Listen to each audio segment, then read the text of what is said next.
the love, the lie, the love, hanging on with push and shove.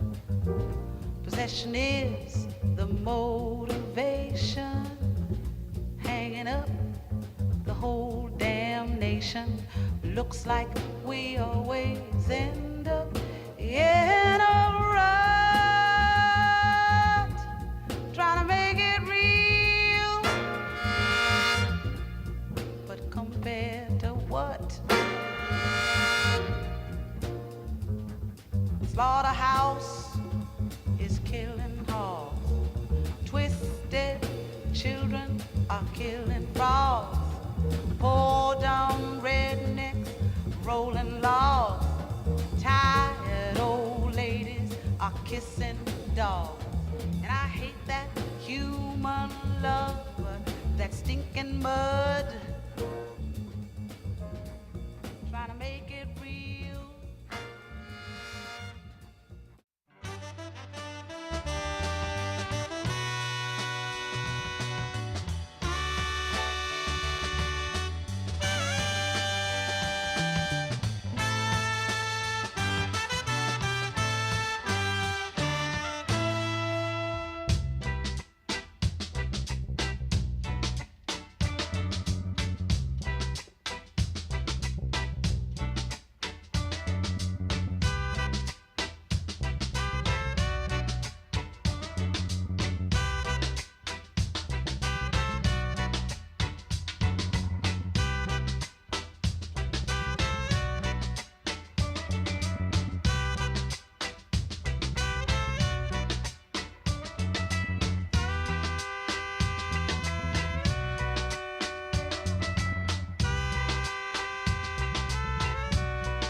Welcome, and thank you so much.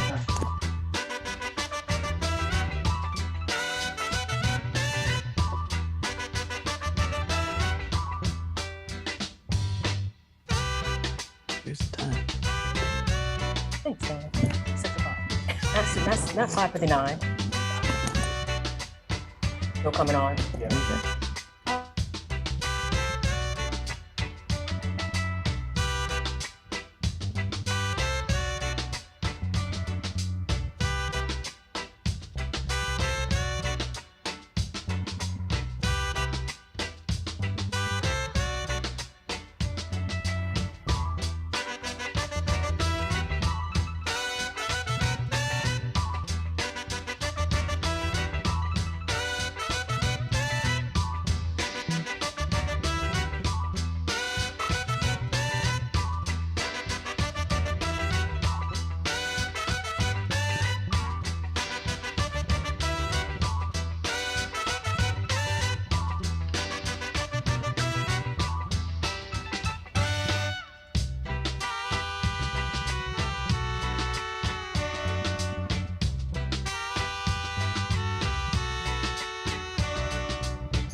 Welcome.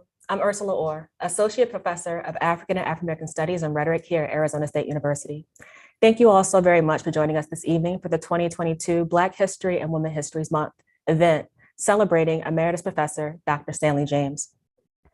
Before we get started this evening, I'd like to thank my very gracious co-sponsors, our very gracious co-sponsors for supporting this evening's event.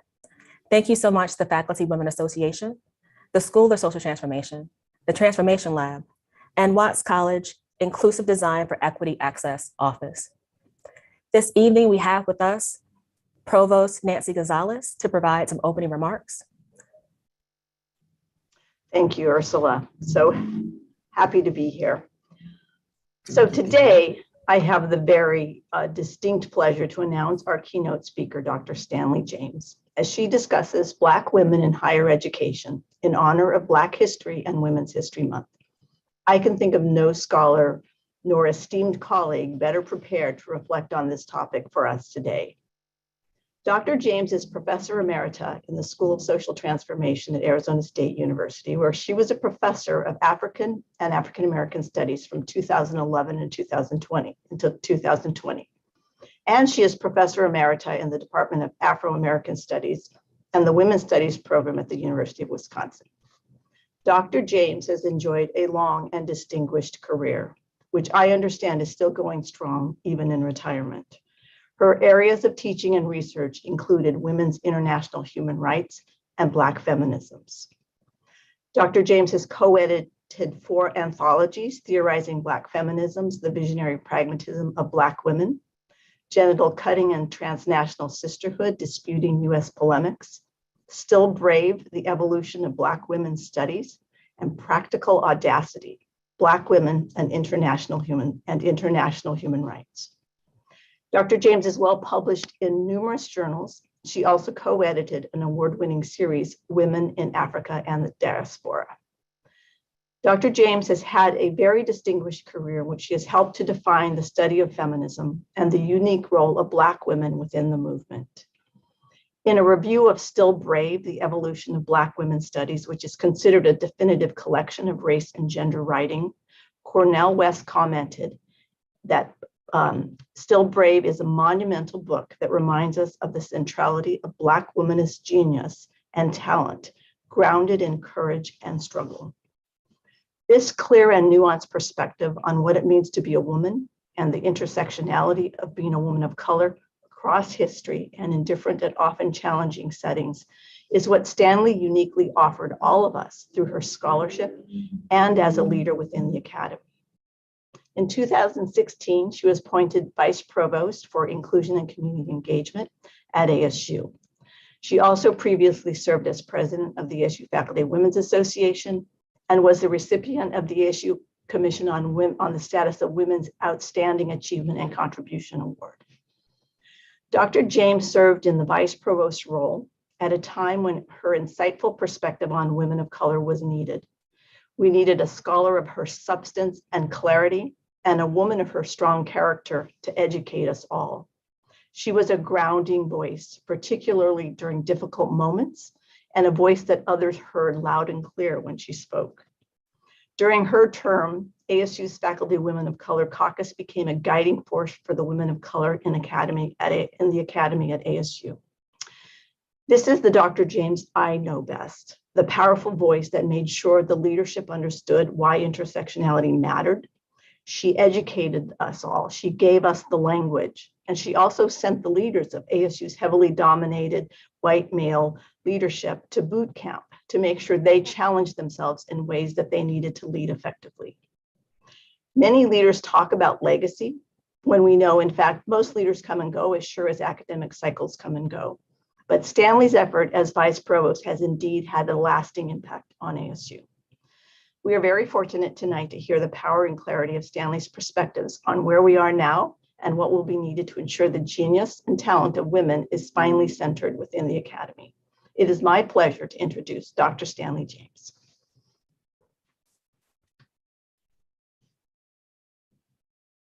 Thank you so much, Provost Gonzalez. We very much appreciate you and your support of this event and everything that we do here at ASU. As Provost Gonzalez communicated, today we are here to discuss Black women's leadership specifically the leadership of Emeritus Professor and former Vice Provost of Equity, Inclusion, and Community, Dr. Stanley James.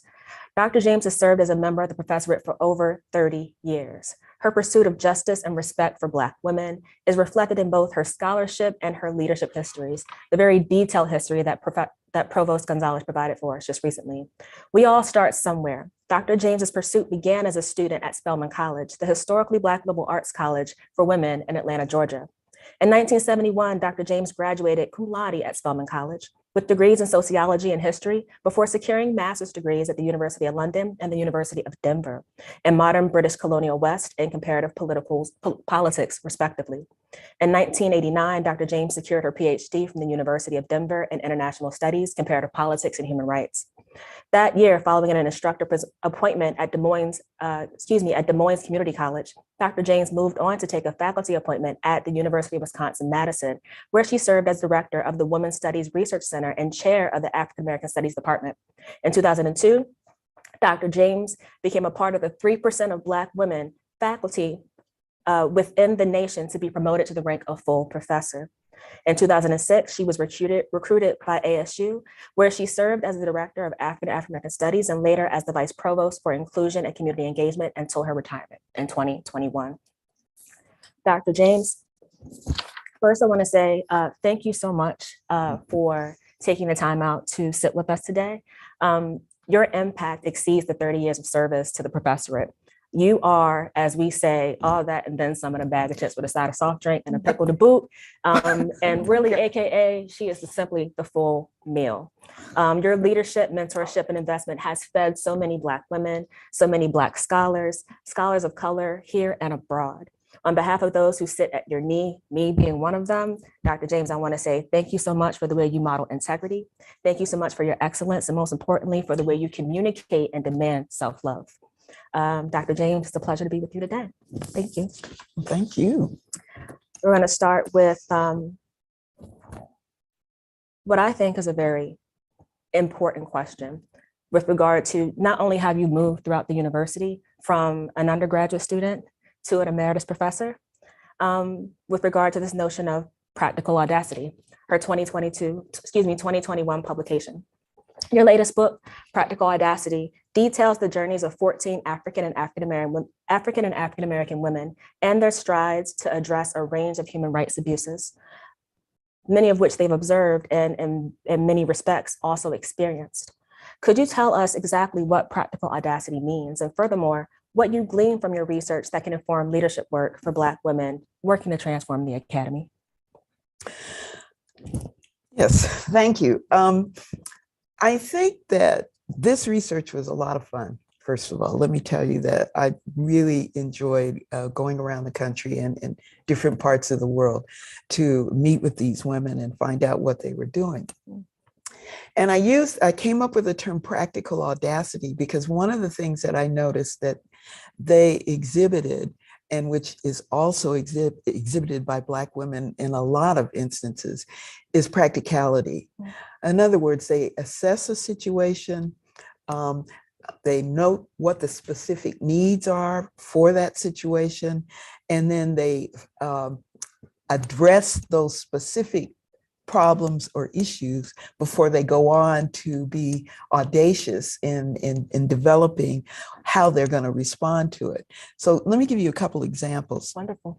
One of the women in this book is a woman named Jaribu Hill, who is putting together, she has a Workers Center for Human Rights in Mississippi.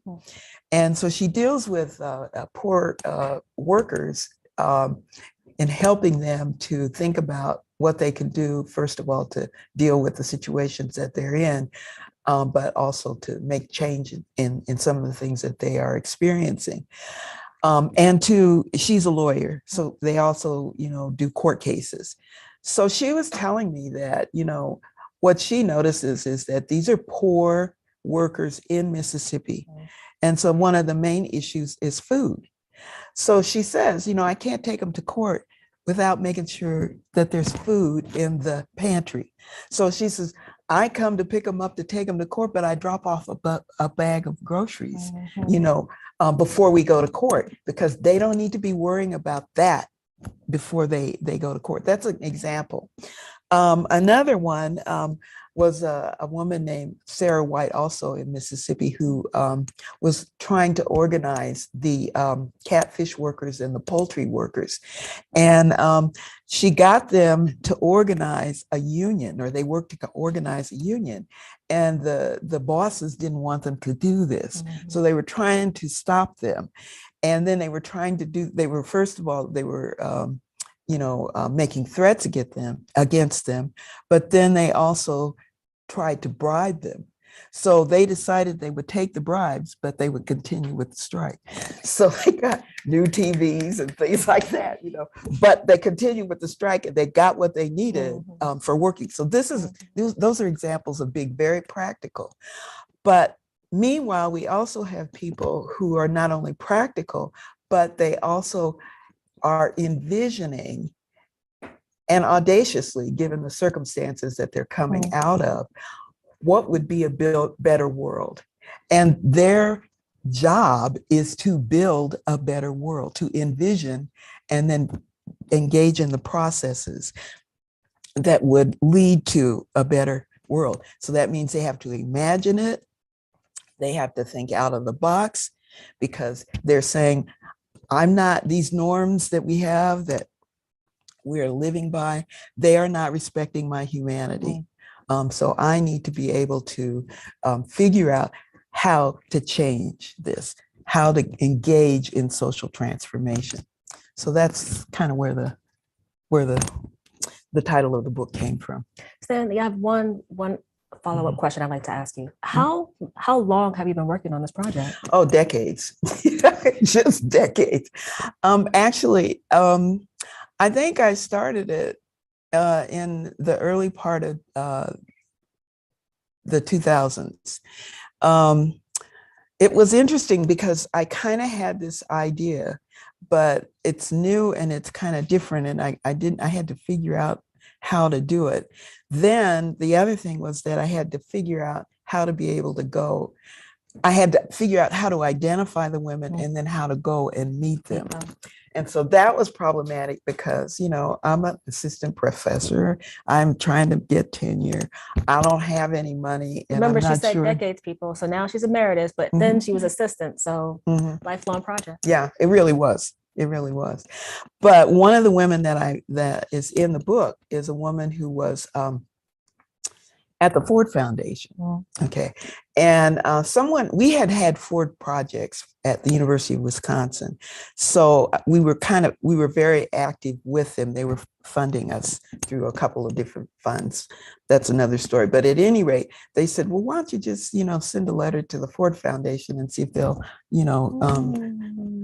support this. So I sent a letter asking would they support me in this project, and didn't hear from them for about a year, maybe a year and a half.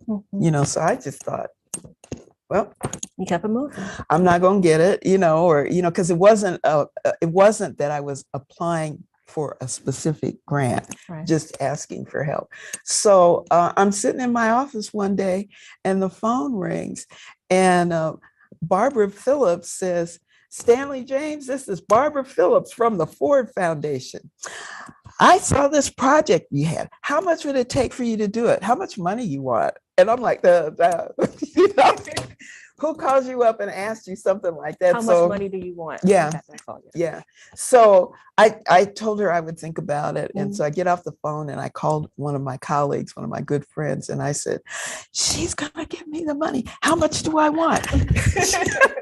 Because she was a person that wrote a lot of grants. So anyway, so we sat down and did a budget, and then I sent it to Barbara, and Barbara said, okay. She took, maybe a couple $1,000 off of it, but okay, go do it.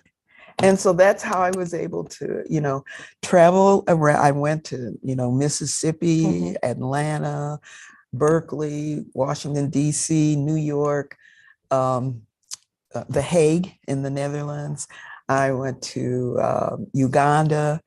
I just got around, and that's how I got this book done. You said you had this idea. What was the catalyst to the idea? Well, okay. let me just say this. One of the things about my scholarship throughout most of my life is that what happens is that I notice something is wrong.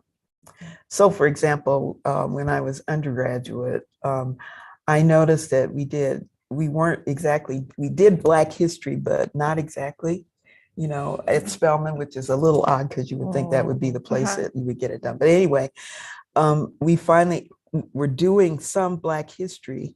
And then we also had somebody who was just beginning to talk about feminist issues who was on faculty. So I took a class, and it occurred to me that what she was talking about wasn't necessarily about Black women. It was just about the generic white woman, I guess is what you want to say. And so I thought, okay, we have to do something about that. I need to find out more. I proceeded to work on that. And then when I That's got the beginning of the research question. I need to find out more. This that's the way missing. that, I need yeah, to this find is, out more. yeah. And that's the way it's always been. It's the same way when I went to Africa.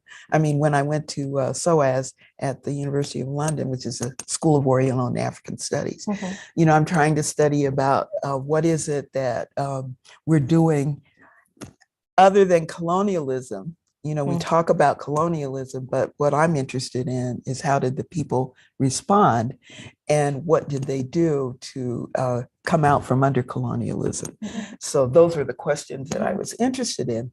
And then I was interested in, since I was interested in women anyway, from having gone to Spelman, I thought, well, what are they doing? What are African women doing? How are they, engaged in anti-colonial work, just as I was interested in whether or not women were engaged in the civil rights movement. Right. Okay, so then I thought, okay, well, let's put them together. Let's see if there are ways that, they what kinds of things do they share in terms of how they do this work and how are they different? And so that eventually mapping the techniques and the strategies Yeah. of the practice. Yeah, and that actually was my dissertation. Okay. So what was the question? So the catalyst, but it sounds Yes. like what you did was practical audacity. Is- You assessed the situation, you noticed the need, you addressed the issues at hand, and then you audaciously moved forward by pursuing this book. Yeah, but it took a long time. Yeah. Yeah, it took a long time, Yeah. but it was a lot of fun. I mean, to go to these places, to meet with these women, like sometimes the interviews with one of them was like 5 or 6 hours.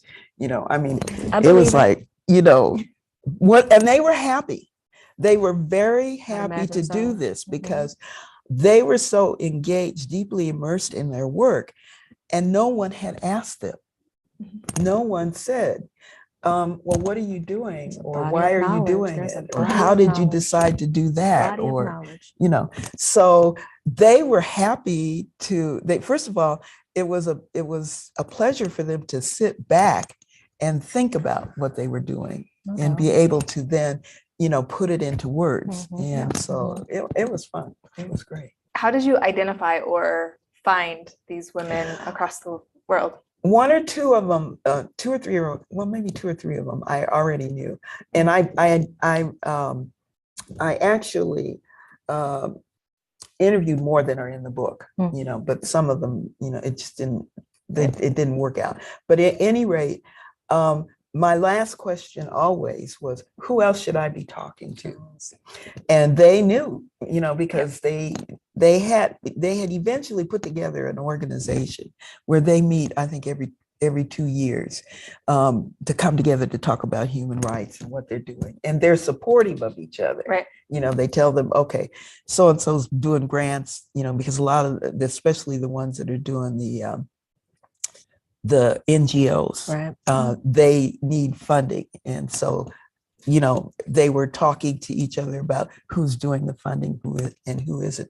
One of the things about talking with Barbara Phillips and why I included her in the book was not only because she gave me money for this, but because she went to Ford and she recognized that they were not giving money to Black women to do this kind of work. So the white women who were submitting proposals got no less than, I think she told me no less than $2 million, no, $10 million for their work. Black women were getting like maybe $250,000 to $2 million if they were lucky. Mhm. And they had no idea what, the others were getting. Right. They just knew what Right. they were getting. And then they had these rules and regulations that, well, you've got this money and You have to you use it can't, this way. yeah, you can't buy They dictated equipment. the use of the money, right? Yeah, how you it was can't spent. buy equipment. You can't buy like at that time it would have been printers, or IBM Mhm, kind of mhm. equipment. You had to rent it. Okay, so that was. It turns out that was some kind of one of those kind of myths. There was no actual rule or regulation that No said that. protocol other Show me none of- it in writing. Right. Yes. Where does Right. it say? Exactly. And so There's no one of receipt, just the the cultural women who is in the book, Loretta Ross said, this is stupid. Why would I spend all this money for something that I don't own? I'm doing it, and you should fix that, because it's wrong. And therein lies an element of the audaciousness, Yes. right? The capacity to recognize not only what's wrong, but to speak back at it with integrity, with grit, and without equivocation, Yeah. unapologetically. Mhm. Mhm. The other thing that I'm hearing too is the importance of a number of things. First, I'm hearing a Black Women's Network, the construction of Black Women's Network and Black Women's organizing, the importance of the ways that we communicate to get work done, and recognizing that while we work very independently, we also work very collectively. Exactly. And coalitionally. Mhm. What I'm also hearing is the importance of Black women in positions of power and influence to help create space for other Black women and the work that needs to be done with regard to erasure and visibilizing the ways that we work to transform our communities and the world. Yeah. And the strategic nature of like taking historically how that has worked in, say, plantation days, right? I was thinking, I I very was like, much do I was say sitting. it? Yes, you say it because we already know the historical connection between the Yes. university and the plantation, right? Right. And then more importantly, the place of the black female slave on the plantation and the place of the Black female slave within the university system. So what does it mean when the female slave is no longer the one that's ringing the bell, no longer the one that's bringing Yes. the food, no longer the one that X, Y, and Z fill in the blanks, because y'all know that history. But now is the one who is teaching the class. Now is the one Yeah. who is setting the goals. Now who is the one who are holding people's feet to the fire and asking questions, saying, wait a minute, this sounds all good and dandy, right? But where are the measurable outcomes?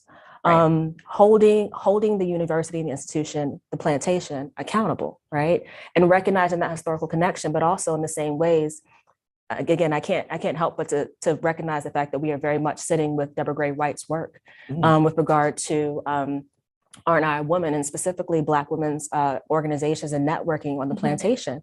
And so in these positions of powerlessness, how have Black women constructed agency and power and autonomy, right? And what seems to be a very freedom-less space of unfreedom. In many ways, that is analogous and parallel to the university system with regard to how Black women work to transform the institution and the ways that that work is undermined, the ways that work is co-opted, the ways that work is capitalized upon by the university for the benefit of marketing purposes. All of that.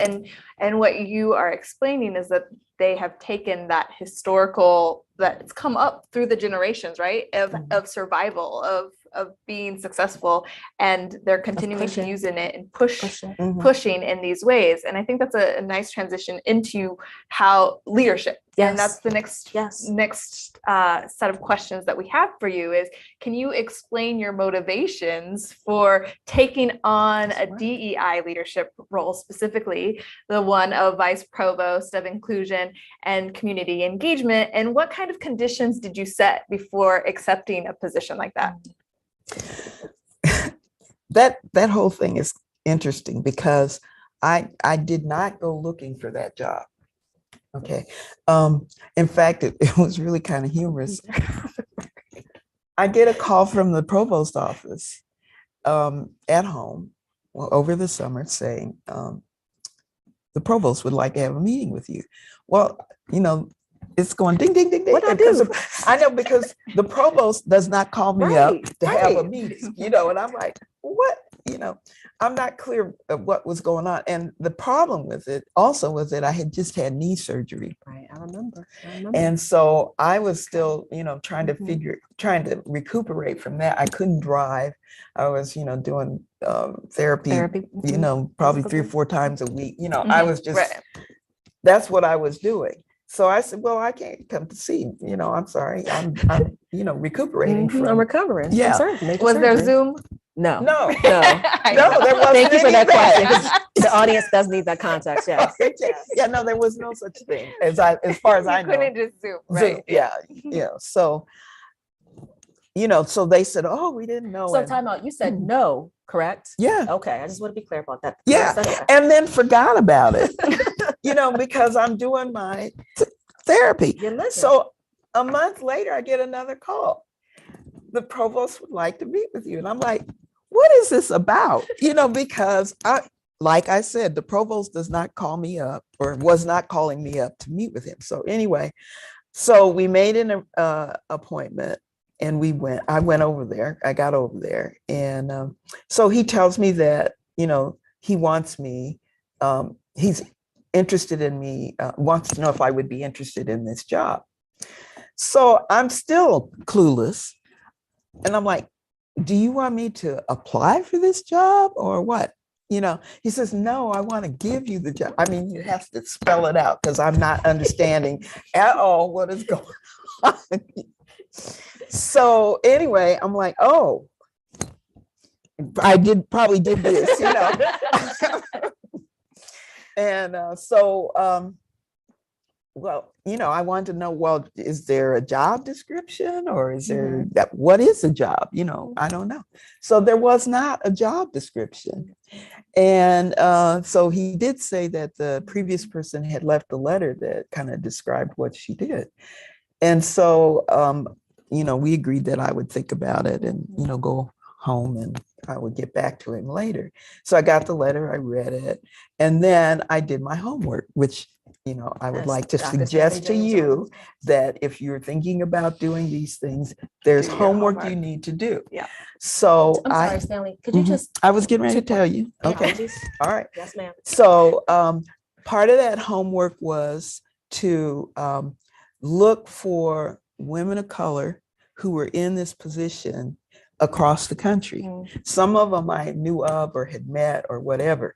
And so I called one or two and said, look, they're offering me this job, and I want to know, what should I be asking for? What is going on? How do you do your job? So I had, conversations with them about what they were doing. And it was really interesting, because the one that I talked to the most, and, I'm not giving names or whatever, but at any rate, she had a $5 million budget to do this work. Okay. And a building and a whole bunch of I'm about to employees. say, yeah, Yeah, resources. she had a whole lot going on. And I'm thinking, like, Investment into the commitment The of this institution's work. investment into Mhm. the work I of was the That's really- what she DEI. had. yeah, I was really, Taking it back. yeah, because I didn't, this had not been something that I had been looking into. Right. But then I said, well, what do I need to do? And she gave me some suggestions.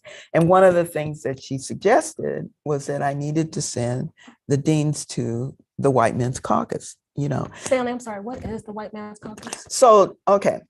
There is this organization that calls themselves the White Man's Caucus. It's a national organization.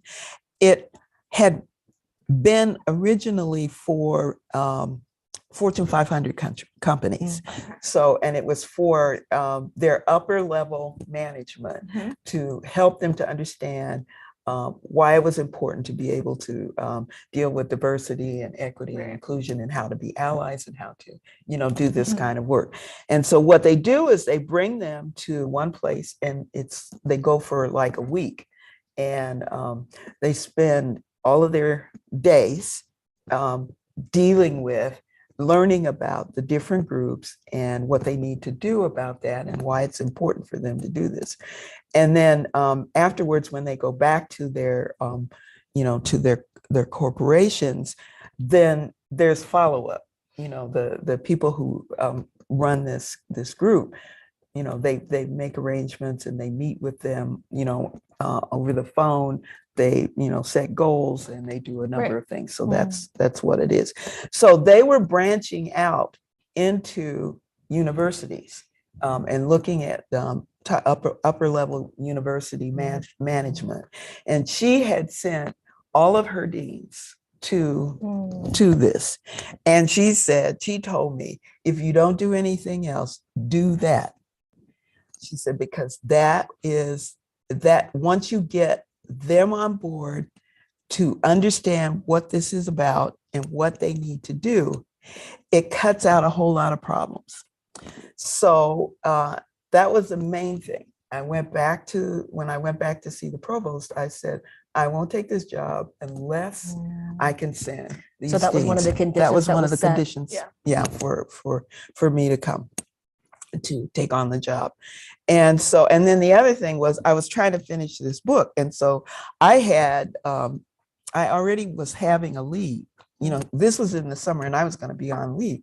And I'm like, he said he was ready for me to come and work right away. And I'm like, no, I have to take my leave. I could come in January. And he says, well, all right, you have to come on January 1. So then I said, well, can I at least not come on New Year's Day? Can I come January?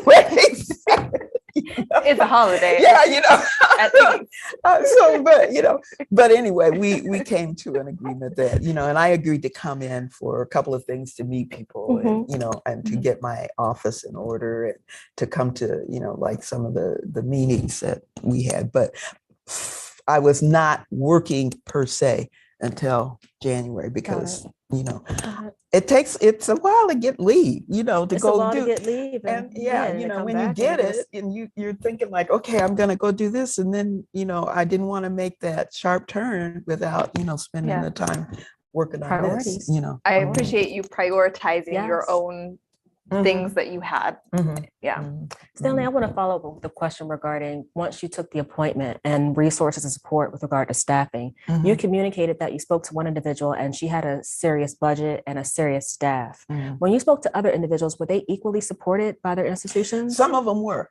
Yeah, some of them were. However, this work is very interesting because as I learned about it, what I found is that there are other institutions that I don't think, I'm trying to think how to say this. What they have done is to hire someone to come in and do this work, but they've hired someone who focuses solely on students. In other words, like it's the students that have to practice diversity, Right. not the faculty or the Not the house. Yeah, Not the or house. the staff. And so what made me know this is because there's an organization called NATAWay, which is a National Association of Diversity Officers. And they, before the pandemic, they were meeting often and so forth. And I went to one of the trainings that they had for new diversity officers. It was like a week-long session because I thought, okay, I need to go and meet my peers Right. and also get some sense of what's going on around the country. And I remember at one point, I don't know what the session was because I was so shocked when they asked these diversity officers, did they know what tenure was? And about half of them did not even know what tenure was. They were not faculty.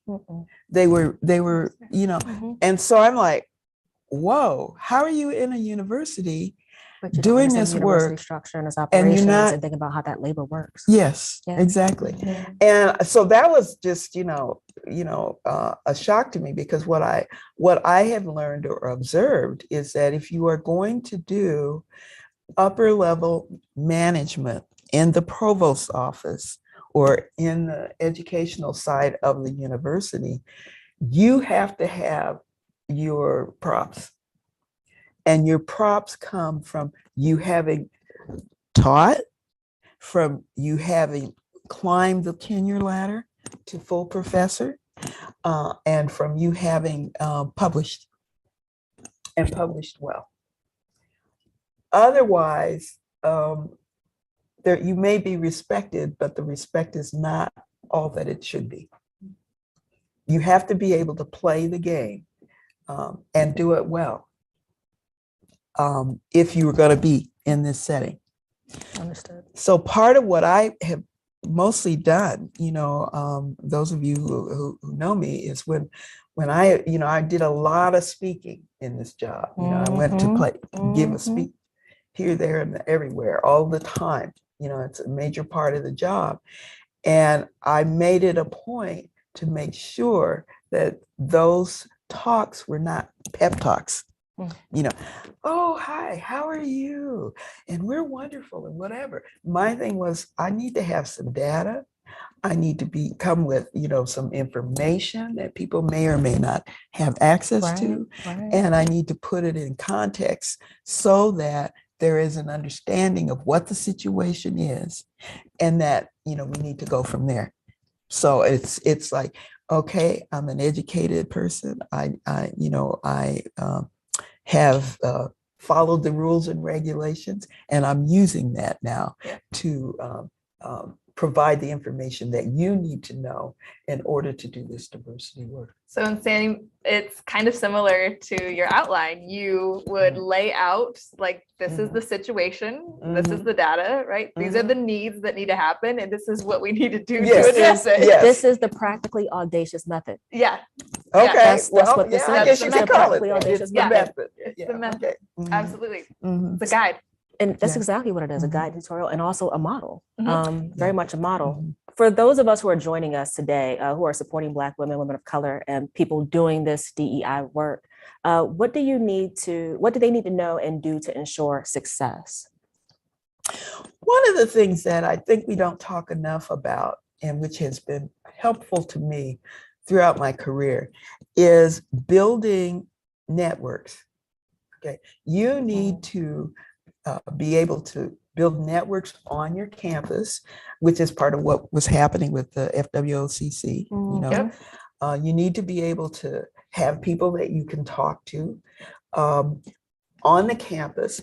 You need to expand that network, out, so that when you go to different conferences or different, annual meetings, you are building networks with the people that you meet there, and those networks run both ways. You have an opportunity to meet the senior scholars. Right. You should make it a point to talk to them. Go have coffee with them. You also get an opportunity to meet the people that are on your level. You need to work with them, and as you come along, then you need to be available to the people who are behind you. Okay, I can't stress that enough. The other thing about that you need to do is to find mentors, and you need more than one.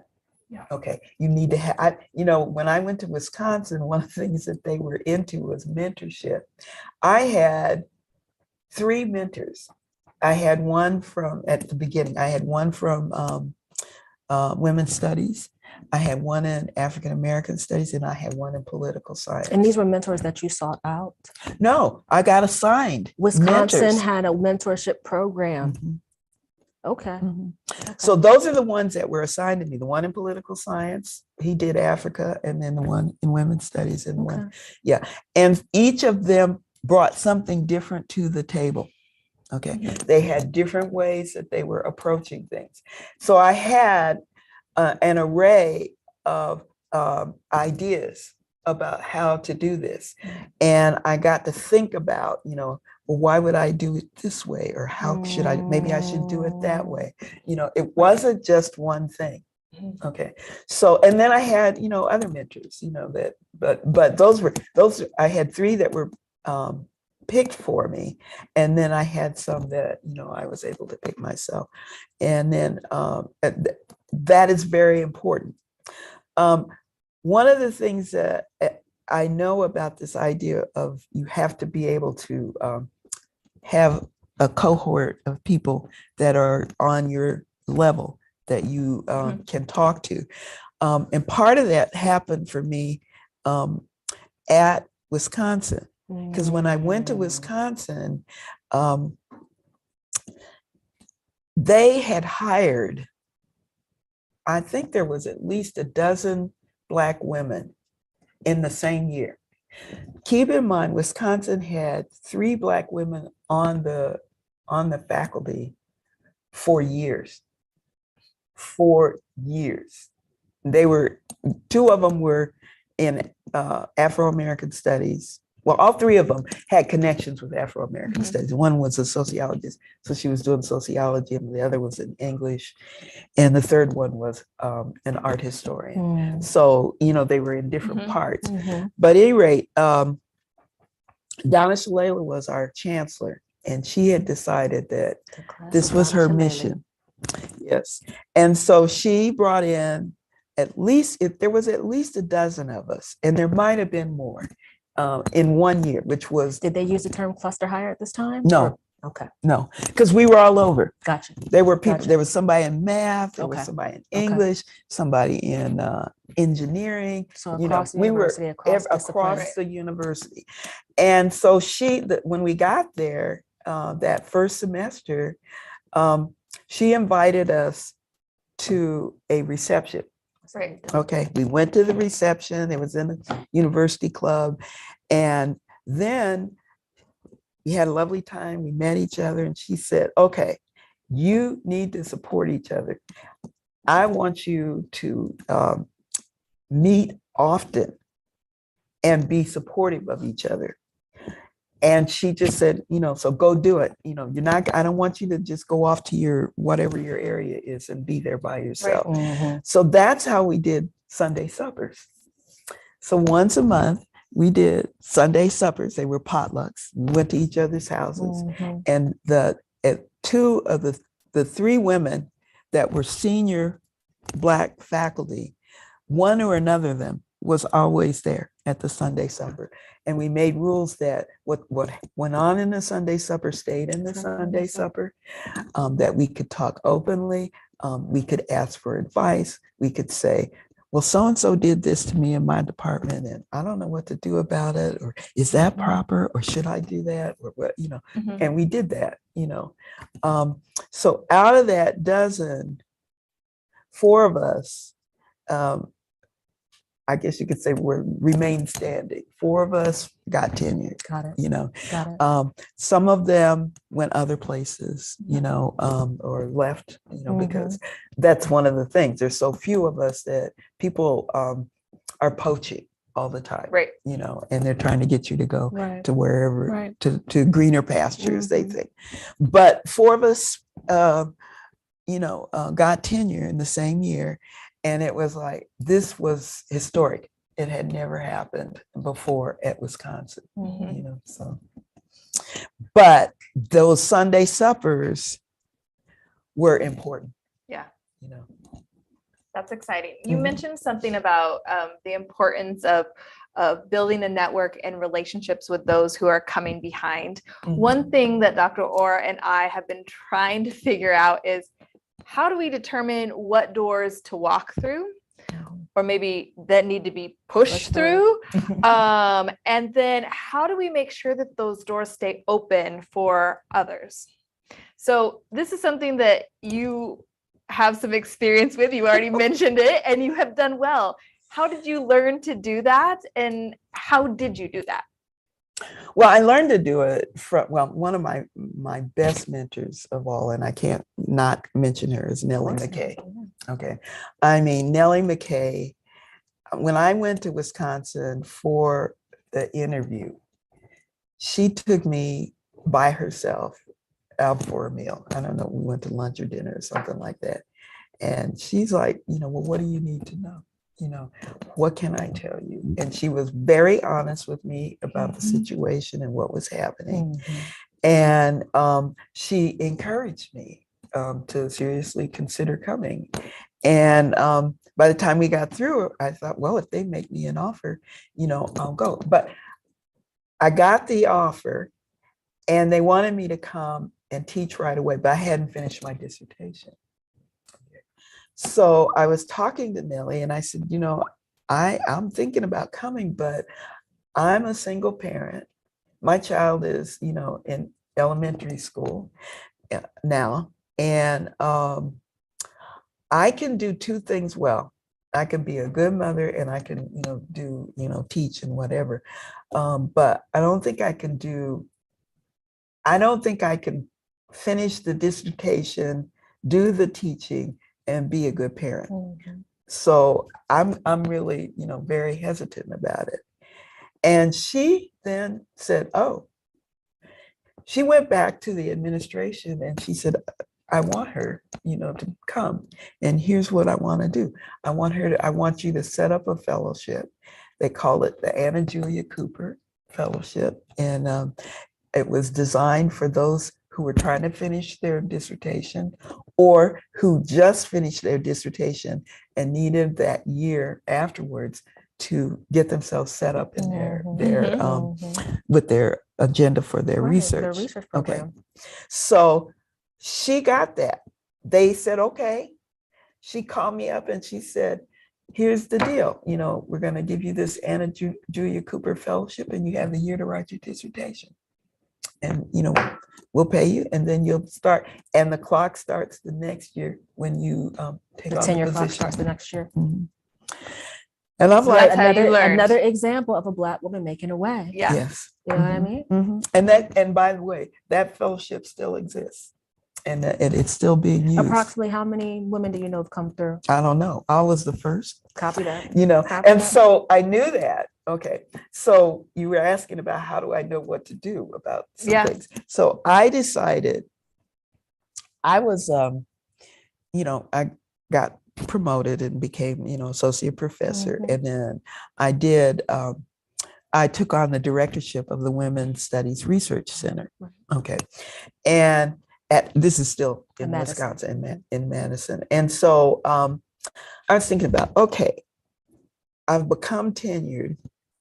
I need to think about what is my next project going to be, and how am I going to do this? And I can't just get up and, leave. I could apply for stuff, but, I'd have to take Reagan out of school and do this. And it was just, it was just too much to think It about. was unpractical. Yeah, it was unpractical. So I said, what we need is a fellowship for women who just got tenure and they need time to think about what is their next Project. I hear project. the but methodology they don't once again. I need- hear the I hear you hearing methodology it, once yeah. again.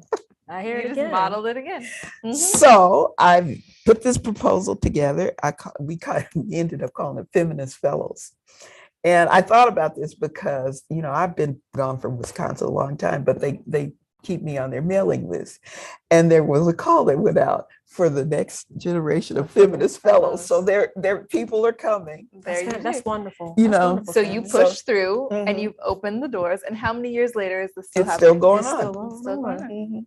There's still people who are doing it. And I think it's important because, women are not necessarily easily movable, especially if they're embedded within their families in the same way that men are, I think. Mm. And so you need to, and especially if you got children.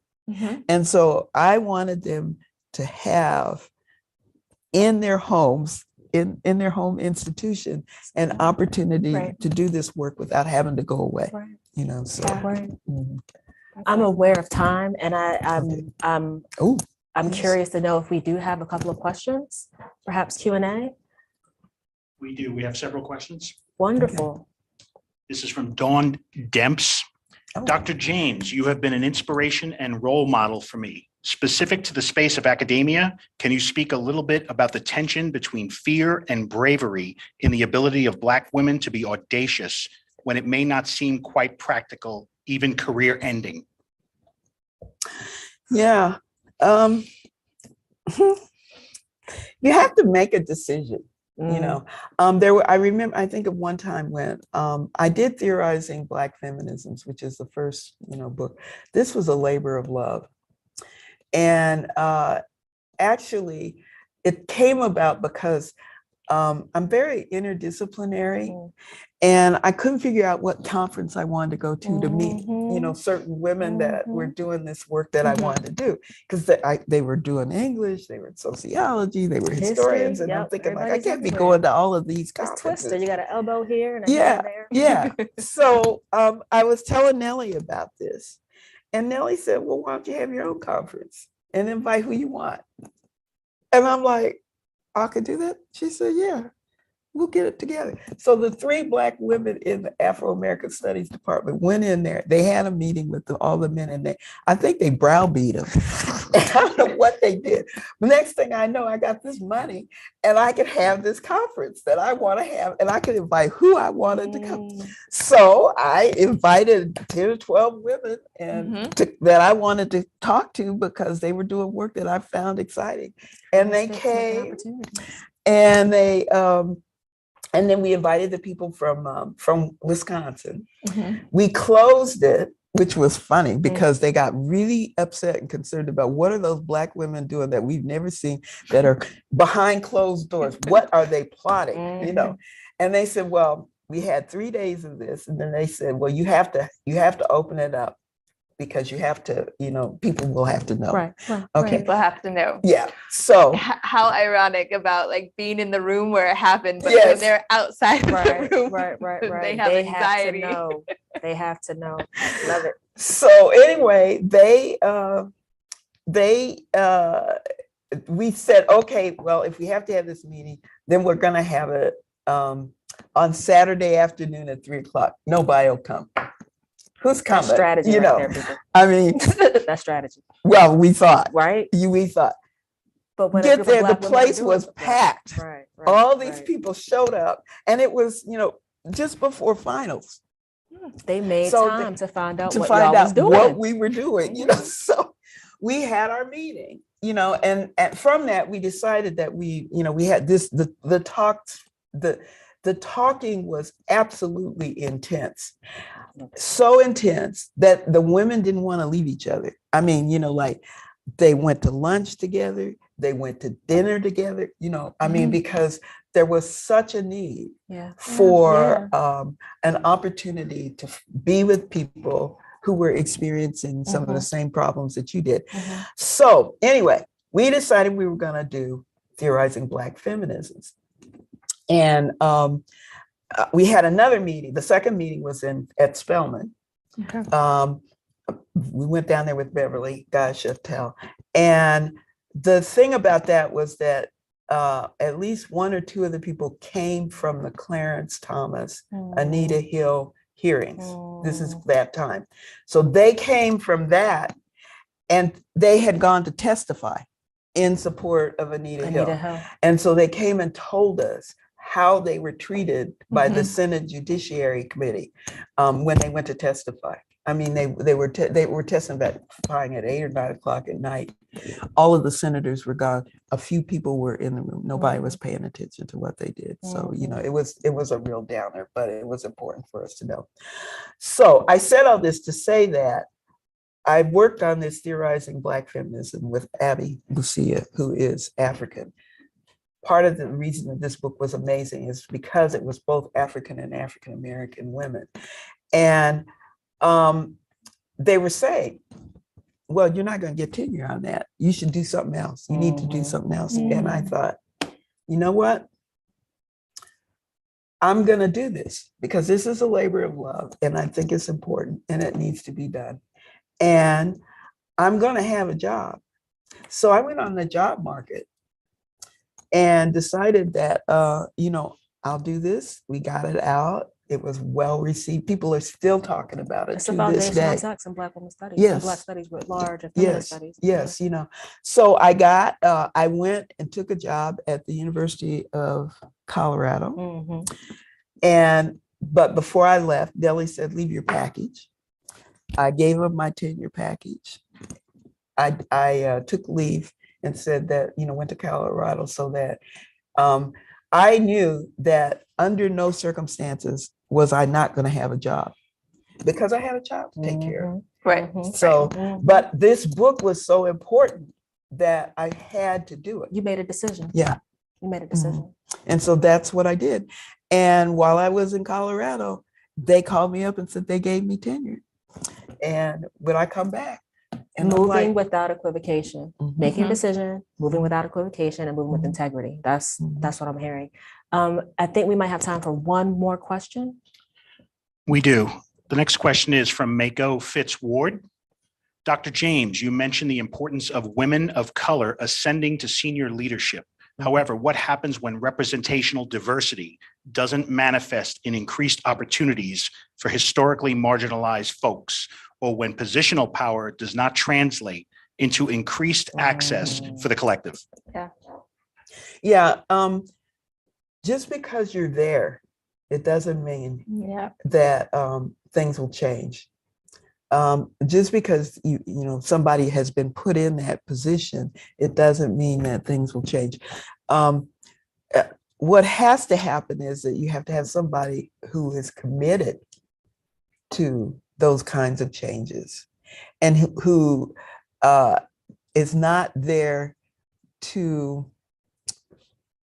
how do I want to say, they don't see the job as something that is important only to them. Okay. I'm a big shot because I'm in this position. I have this title.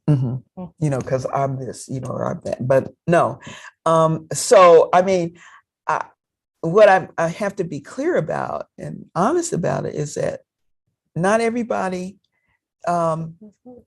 is in that position, or it has that, it feels that way. I mean, just like white people have no problems telling us that there's a wide range of who they are, we cannot assume that all Black people are the same, or all Hispanic people are the same. Right. That we all share the same politics, we all carry the same ideologies. We clearly all don't. Community and culture. No. So, I mean, there are people that will be put in positions and it won't make a difference. Because all skin. Because they're not committed to the change that's, I'm aware of time. I want to thank everyone so much for joining us this evening. And most importantly, Dr. Stanley James, thank you. Thank you for your time. Again, thank you for your energy, and thank you for your wisdom. Well, thank you. This was fun. I was a little worried about it, but it was fun. I'm happy to hear that the worry has been abated. I am happy to hear the worry has been abated. Thank you all so very much. Happy Black History and happy Women's History Month. Okay.